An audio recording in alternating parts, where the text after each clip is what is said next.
सदियों पहले लगभग 4-5 हज़ार साल पहले हमारे जो पूर्वज थे वो अपने बच्चों को बता करके गए कि बेटा 2014 में कलयुग में जा कर के एक व्यक्ति आएगा नरेंद्र दामोदर दास मोदी नाम का, सत्ता में उसी को लेकर के आना, वही इस देश का कल्याण करेगा, इस धर्म की रक्षा करेगा, धर्म रक्षा के लिए आप उसको लेकर के आना।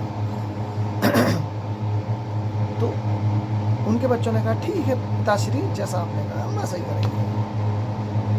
समय बीतता रहा, पीढ़ी दर पीढ़ी ये मैसेज पास आउट होता रहा, धीरे धीरे करके कुछ 2-3 हज़ार साल बीत गए। 2-3 हज़ार साल बाद पहले क्या था कि केवल धर्म का सिद्धांत था, फिर बाद में आगे चल कर कर्म का सिद्धांत आया कि आप करोगे तभी पेट भरोगे।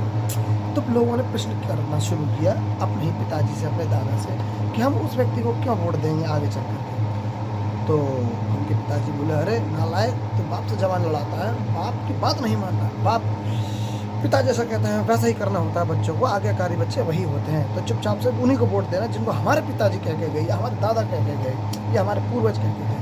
वो भी बेचारे फ्लो में आ गए और उन्होंने यही जान लिया चलो हम भी अपने बच्चों को मैसेज पास आउट कर देंगे, क्या मतलब हम तो जीवित रहेंगे नहीं, हम अपने बच्चों को ये मैसेज पास आउट कर देंगे, बच्चे दे ना दे। उन्होंने अपने बच्चों को याद धीरे धीरे करके आगे सन 2014 कलयुग।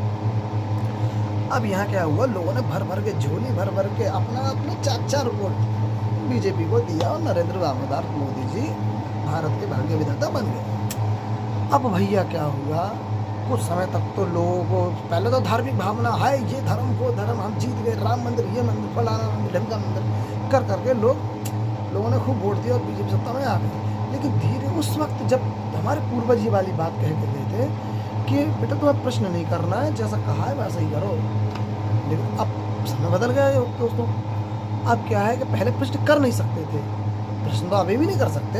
अरे आप प्रश्न करके तो देखो, जिसके लिए कहा गया है उसी से प्रश्न कर लो, या तो आप देशद्रोही हो जाओगे, या एंटी नेशनलिस्ट हो जाओगे, या आप पाकिस्तानी खालिस्तानी हो जाओगे। ऐसा ही तो समाज में चल ही रहा है। तो